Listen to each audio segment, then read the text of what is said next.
Good morning, student. Welcome back in our chemistry classes.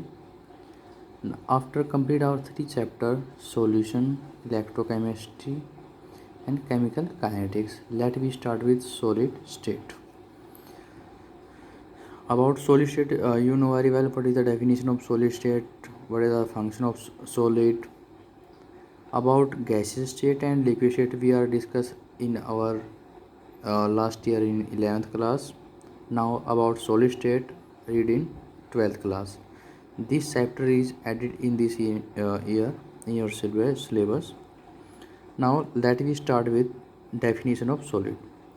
A solid is defined as that the form of matter which possess rigidity and hence possess a definite shape and volume. You know very well, definite shape होते हैं, definite volume होता है. General characteristic of solid: the constituent particles are very closely packed. सबसे पहले characteristic ये रहता है हमारे पास सॉलिड का कि जो इसके पार्टिकल होते हैं वो क्या होता है, एक दूसरे के साथ क्लोजली पैक्ड फॉर्म में होते हैं. Second, the constituent particle occupy fix position and can only oscillate about their mean position. तो सेकेंड प्रॉपर्टी क्या है हमारे पास कि कॉन्स्टिट्यूएंट पार्टिकल जो पार्टिसिपेट करते हैं सॉलिड के बनाने के लिए, फॉर्मेशन में पार्टिसिपेट करते हैं, वो क्या होते हैं एक दूसरे के साथ इतनी टाइटली पैक होते हैं कि वो ड्यूरिंग हीटिंग के दौरान पास क्या होता है, सिर्फ अपनी पोजीशन पे ओसिलेट करते हैं, अपनी पोजीशन में सिर्फ वाइब्रेट करते हैं. Third one, they possess rigidity, rigid होते हैं. They have high density. They possess definite shape and volume. They are incompressible. You know very well, I think, about their characteristic. Now let me start with type of solid. In our syllabus there is two type of solid. One is crystalline solid, second one is amorphous solid. Many time question ask about crystalline solid and amorphous solid. Directly question asked in 2 or 3 marks what the difference between crystalline solid and amorphous solid. First type of solid is crystalline solid, also known as true solid. Why it is known as true solid, we are discussing in this topic. First हमारे पास कि crystalline solid होते क्या. सबसे पहले बात करते हैं हमारे पास arrangement of constituent particle. In crystalline solid the constituent particle are arrange in a definite geometrical pattern. In all the 3 dimensional they have long range order. Many time question पूछा था हमारे पास कि why it is long range order. Clear. और हमारे पास जैसे कि arrangement कैसे होते हैं, जैसे हम यहाँ पे बात कर लेते हैं. यहाँ पे कोई भी सॉलिड की अगर बात की जाए तो यहाँ पे सॉलिड में क्या होगा आपका कि सपोज करो हमारे पास ये कॉन्स्टिट्यूएंट पार्टिकल है. कॉन्स्टिट्यूएंट पार्टिकल मीन्स जो भी पार्टिकल से सॉलिड बनाया जाता है हमारे पास उसको हम कॉन्स्टिट्यूएंट पार्टिकल बोलते हैं. तो इसमें हम देख सकते हैं हमारे पास कि यहाँ से जब हम अगर इस डायरेक्शन में जाते हैं तो ये क्या हमारे पास एक लंबी दूरी तक क्या है, हमारे पास एक अरेंजमेंट एक रेगुलर मैनर है हमारे पास. सपोज करो हमारे पास यहाँ पे हम कोई भी कैटायन ले लेते हैं, सपोज पॉजिटिव, यहाँ पे नेगेटिव मान लेते हैं, उसके बाद फिर पॉजिटिव, फिर नेगेटिव, फिर पॉजिटिव, उसके बाद फिर नेगेटिव. क्लियर. और in this manner also positive negative positive negative positive negative. तो एक लंबी रेंज तक जो अरेंजमेंट होती है कॉन्स्टिट्यूएंट पार्टिकल की वो क्या होती है हमारे पास एक रेगुलर मैनर में होते हैं. That's why they are known as long range order. Clear. Many time question दे दिया जाता है आपको कि इसमें हमारे पास कि लॉन्ग रेंज ऑर्डर क्या होते हैं. Why it is known as constituent crystalline solid is known as long range order. Clear. Melting point. Many time question may be ask about melting point. The crystalline solids crystalline substance possess sharp melting point. For this reason crystalline solid have definite heat of fusion. तो melting point की अगर बात की जाए तो जो crystalline solid होता है हमारे पास उसका मेल्टिंग पॉइंट शार्प होता है. शार्प मतलब फिक्स होता है. मतलब अगर टेम्परेचर की बात किसी चीज़ को मेल्ट करते सपोज देयर उसका मेल्टिंग पॉइंट क्या हमारे पास 100 डिग्री, तो उसका जो मेल्टिंग पॉइंट रहेगा वो फिक्स 100 ही रहेगा. और हम अगर जनरली बात करते हैं हमारे पास जो भी हम सॉलिड लेते हैं वो मेनली ऐसा होता है हमारे पास कि वो धीरे धीरे पिघलना स्टार्ट होता है. वो इसके पीछे रीज़न क्या होता है. देखो हमारे पास जैसे पार्टिकल अगर आपकी बात की जाए क्रिस्टलाइन सॉलिड की, तो पार्टिकल क्या होते हैं हमारे पास इस मैनर में क्या होते हैं, अरेंज होते हैं। क्लियर। तो हर एक पार्टिकल के बीच की डिस्टेंस क्या होते हैं, इक्वल। अगर पार्टिकल की डिस्टेंस इक्वल होती है हमारे पास किसी भी ऑर्डर में, चाहे हमारे पास 3 डायमेंशनल की बात यहाँ पे मैं कर रहा हूँ, यहाँ पे कि 3 डायमेंशनल हम कहीं भी जा रहे हैं हमारे पास, तो रेंज क्या आपका ऑर्डर क्या है, लॉन्ग रेंज ऑर्डर हमारे पास। अगर फिक्स ऑर्डर में हमारे पास कि एक पार्टिकल के बाद दूसरे पार्टिकल की डिस्टेंस क्या है, इक्वल। दैट्स वाई सपोज यहाँ पे एक बॉन्ड बनता है हमारे पास सॉलिड सॉलिड के बीच में, और यहाँ पे एक बॉन्ड बनता है सॉलिड सॉलिड के बीच में। तो इस बॉन्ड को तोड़ने के लिए और इस बॉन्ड को तोड़ने के लिए हमारे पास क्या रहेगी, सेम अमाउंट ऑफ एनर्जी हमें रिक्वायरमेंट रहेगी। That's why the melting point of crystalline substance become sharp. Many time question ask about it, why the melting point of crystalline solid become constant, or you can say sharp melting point, because the distance between the constituent particle are fixed and they are same. That's why the same amount of energy required to dissociate this bond. Clear। यहाँ से अनआइसोट्रोपिक और isotropic दो term आते हैं हमारे पास, तो ये mainly पूछे जाते हैं यहाँ से। एक अलग सी टर्म है हमारे पास 1 या 2 नंबर में, अनआइसोट्रोपिक और आइसोट्रोपिक के बारे में बात की जाती है। तो जितने भी हमारे पास क्रिस्टलाइन सॉलिड होते हैं वो क्या होते हैं, आपके अनआइसोट्रोपिक होते हैं। क्लियर। तो अनआइसोट्रोपिक का मतलब क्या होता है, the crystalline substance properties like electric conductivity, refractive index, thermal expansion, etc. are not identical in all direction. This type of behavior is called as anisotropic. इसने बोला हमारे पास कि क्रिस्टलाइन सब्सटेंस में जैसे कुछ प्रॉपर्टीज़ होती हैं, जैसे आपकी इलेक्ट्रिक कंडक्टिविटी की बात की जाए, रिफ्रैक्टिव इंडेक्स की बात की जाए, थर्मल एक्सपेंशन की बात की जाए, ये क्या होता है हमारे पास हर डायरेक्शन में इक्वल नहीं होते। जैसे हम यहाँ पे अगर एग्जांपल की बात की जाए, सपोज NaCl का कोई क्रिस्टल हमारे पास, NaCl, NaCl,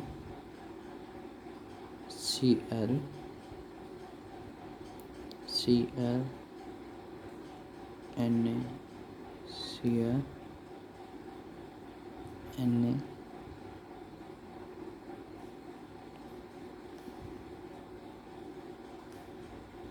suppose it is a crystalline substance in which it is made with sodium and chloride. Clear। and distance between sodium and chloride is fixed in each every cases। तो अगर हम यहाँ से इस direction में जाते हैं तो हमारे पास क्या रहा है, Na के बाद Cl, और Cl के बाद दोबारा Na के बाद दोबारा फिर क्या हमारे पास Cl। इस डायरेक्शन में हमारे पास यहाँ पे भी क्या एक रेगुलर मैनर में अरेंजमेंट है, ठीक है। Na के बाद Cl, Cl के बाद दोबारा Na, उसके बाद हमारे पास कंटिन्यू चलता रहेगा। तो इसने हमारे पास यहाँ पे बोला कि all the crystalline substance are anisotropic. Anisotropic मतलब कि अगर हम हर डायरेक्शन में जाए हमारे पास तो प्रॉपर्टी क्या हो जाए, चेंज हो जाए। जैसे अगर इसकी बात देखें हमारे पास यहाँ पे NaCl, Cl के बाद Na, लेकिन अगर हम इस डायरेक्शन में चलते हैं यहाँ से, क्लियर, Na के बाद Na के बाद दोबारा फिर Na, यहाँ से चले Na के Cl के बाद Cl के बाद Cl। तो हमारे पास आइसोट्रोपिक और अनआइसोट्रोपिक में बेसिकली क्वेश्चन पूछा था हमारे पास। तो आइसोट्रोपिक क्या होते हैं कि हम 3 डायमेंशनल में किसी भी डायरेक्शन में जाएं तो पार्टिकल क्या हमारे पास एक सेम पार्टिकल हमें मिले। क्लियर। लेकिन यहाँ पे हमारे पास हम देख सकते हैं हमारे पास अगर इस डायरेक्शन में जाते हैं हमारे पास तो हमें पार्टिकल ठीक है Na के बाद Cl मिल रहा है, लेकिन अगर हम इस डायरेक्शन में जाते हैं हमारे पास तो प्रॉपर्टी हमारे पास डिफरेंट प्रॉपर्टी शो करेगा। That's why their electric conductivity, refractive index, thermal expansion are not same identical in 3 dimensional. It is clear? Now next, anisotropic exhibit by the crystalline substance. All the crystalline substance are anisotropic in nature. I think clear about what is isotropic and anisotropic. Next one is cleavage with knife. A crystalline solid on being cut with sharp knife give a clean cleavage. ऐसा क्यों होता है हमारे पास कि अगर बात की जाए हमारे पास आइसोट्रोपिक सब्सटेंस की, तो हमारे क्रिस्टलाइन सब्सटेंस की सॉरी, तो ये क्या करते हैं हमारे पास क्लीन क्लीवेज देते हैं अगर हम इसको चाकू से काट जाए। ऐसा इसलिए होता है, सपोज हमारे पास यहाँ पे हम एटम ले लेते हैं,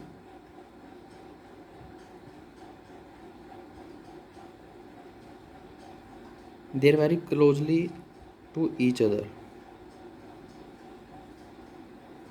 but in diagram they are so far apart to each other. Just we take example. देखो एटम को हम कट नहीं कर सकते हमारे पास, तो क्या होगा हमारे पास, यहाँ से अगर कट करते हैं तो एटम के बीच में से हमारे पास क्या देगा, शार्प कट देगा। क्लियर। अगर हमारे पास एमोर्फस सॉलिड होता है, इसके हमारे पास यहाँ पे क्रिस्टलाइन सॉलिड के हमारे पास क्या होता है, एमोर्फस सॉलिड, तो उस केस में क्या होता है, पार्टिकली रेंडमली हमारे पास मिलते हैं, कोई कहीं पार्टिकल मिलता, कोई फिक्स पोजीशन नहीं थी। जितना भी हम बेसिकली सैंपल लेते हैं अपनी लाइफ के अंदर, जितना भी हम चीज़ें देखते कट करते, वो मेनली क्या होता है हमारे पास, एमोर्फस, क्योंकि हम उसको शार्प कट नहीं दे पाते। सपोज करो हम यहाँ से काटना स्टार्ट करते हैं इसको, तो क्या होगा, ये एटम आ गया यहाँ से, एटम के पास से दोबारा से क्या होगा हमारे पास, ऐसे हो जाएगा, फिर ऐसे हमारे पास नेक्स्ट एटम, फिर ऐसे थोड़ा सा ऐसे, तो ये एक शार्प कट नहीं देगा ऐसे, क्योंकि एटम क्या हमारे पास, इसके बीच में हमारे पास क्या कर रहे हैं, हमारे पास एक रेजिस्टेंस क्रिएट कर रहे हैं, हमारे पास इसको शार्प कट नहीं होने देते हैं हमारे पास। That's why in case of isotrope crystalline substance they can be cut with the help of knife. Clear? Now second type is amorphous solid. In case of amorphous solid, it is also known as supercool liquid or pseudo solid. कई बार question पूछा था हमारे पास कि why amorphous solid is also known as supercool liquid और why it is known as pseudo solid। हम discuss करते हैं हमारे पास इसके अंदर भी क्या होता है। सबसे पहले बात करते हैं हमारे पास अरेंजमेंट ऑफ पार्टिकल। जैसे हमने अभी बात की थी क्रिस्टलाइन सब्सटेंस की, तो वो क्या होता है हमारे पास, एक रेगुलर मैनर में अरेंज होते हैं, लेकिन यहाँ पे पार्टिकल क्या होता है, एक इरेगुलर मैनर में अरेंज होते हैं। If there is no regular arrangement of which constituent particle at the most there is only short range order of its constituent particle. अभी हमने बात की थी हमारे पास कि शॉर्ट रेंज क्या होते हैं और लॉन्ग रेंज ऑर्डर क्या होते हैं। ठीक है, तो पार्टिकल क्या होता है हमारे पास, जैसे अगर बात की जाए तो पार्टिकल एक लिमिट तक तो क्या रहेगा हमारे पास, माने चलते हैं हमारे पास पार्टिकल एमोर्फस के क्या होता है हमारे पास, ऐसे इरेगुलर मैनर में अरेंज होते हैं। यहाँ से यहाँ तक के हमारे पास तो एक डिस्टेंस क्या हमारे पास कि पार्टिकल क्या है, रेगुलर मैनर में, बट आगे हमारे पास क्या है, इरेगुलर मैनर में अरेंज है हमारे पास। That's why this is known as short range order. Clear. Now next one is melting point. The melting point of the amorphous solid is not sharp, they melt gradually over a temperature range. जितने भी हम substance हमारे लिए use करते हैं हमारी daily life में, वो मेनली क्या होता है हमारे पास, एमोर्फस सॉलिड होते हैं। तो एमोर्फस सॉलिड में क्या होता है आपका कि जैसे हमारे पास मेल्टिंग पॉइंट क्या होता है, शार्प नहीं होता। शार्प क्यों नहीं होता हमारे पास, क्योंकि पार्टिकल के बीच में जो फोर्सेस लगता है हमारे पास, अगर बात की जाए, पार्टिकल क्या होता है, इरेगुलर मैनर में अरेंज होते हैं। इरेगुलर मीन्स इसके बीच की जो डिस्टेंस होती है हमारे पास, पार्टिकल के बीच की डिस्टेंस, वो क्या होते हैं हमारे पास, एक जैसी नहीं होती। तो अगर हमारे पास पार्टिकल के बीच की डिस्टेंस हमारे पास एक जैसी नहीं होगी, तो हमारे पास क्या होगा कि डिफरेंट टाइप की हमारे पास बॉन्ड लेंथ अलग अलग होगी। यहाँ पे अगर बॉन्ड लेंथ अलग अलग होती है हमारे पास, तो उसको डिसोशिएट करने के लिए हमारे पास डिफरेंट अमाउंट ऑफ एनर्जी की रिक्वायरमेंट रहेगी। दैट्स वाई हमारे पास क्या होता है, ये धीरे धीरे मेल्ट होना स्टार्ट होता है। It is clear. अगर क्वेश्चन आता है हमारे पास कि why amorphous solid show not show sharp melting point, तो यहाँ से हमारे पास हम क्वेश्चन का आंसर दे सकते हैं। आइसोट्रोपिक के बारे में बात की हमारे पास, तो अभी हमने क्रिस्टलाइन सब्सटेंस में बात की थी हमारे पास आइसोट्रोपिक और अनआइसोट्रोपिक क्या होते हैं। तो आइसोट्रोपिक क्या होते हैं, an amorphous solid Physical property like electric conductivity, thermal expansion, etc. are identical in all direction. This property is called as isotropy. तो इसमें हमने बात की हमारे पास, जैसे हमने अभी क्रिस्टलाइन सब्सटेंस से बात की थी, तो यहाँ पे क्या होगा, पार्टिकल की एक रेगुलर अरेंजमेंट नहीं है, लेकिन पॉसिबिलिटी हो सकती है हमारे पास किसी भी डायरेक्शन में जाए हमारे पास, तो क्या होगा आपको पार्टिकल लगभग हमारे पास अप्रोक्सीमेट में, हमारे पास रेगुलर मैनर में नहीं कह सकते हमारे पास अप्रोक्सीमेट क्या रहेगा हमारे पास कि हम 3 डायमेंशनल में कहीं भी जाएं हमें लगभग सेम प्रॉपर्टीज मिलेगी। दैट्स व्हाई हमारे पास it is known as isotropy substance. Clear. Next one, use of amorphous solid. One thing, it can not be cut with the help of sharp knife. Clear. मैं इससे पहले discuss कर चुका हूँ पास कि क्रिस्टलाइन सब्सटेंस को कर सकते हैं, एमोर्फस को हम क्यों कट नहीं कर सकते। क्लियर। बात की जाए हमारे पास एमोर्फस सॉलिड के यूज की। The most widely use of amorphous solid are the inorganic glasses which find application in construction house, wire, etc. Then amorphous solid is used in inorganic glasses which find application construction house, wire, etc. Clear. Rubber also amorphous solid which are used in making tire, shoe, sole, etc. Many times question asked about the uses of amorphous solid. Use in article of everyday life, जितने भी हम article use करते हैं gift gallery की shop पे जो भी हम यूज़ करते हैं, तो हमारे पास वहाँ पे इसको हम यूज़ करते हैं। Use in converting sunlight into the electricity, तो हम यहाँ पे इसका यूज़ करते हैं। तो it is about amorphous and crystalline substances.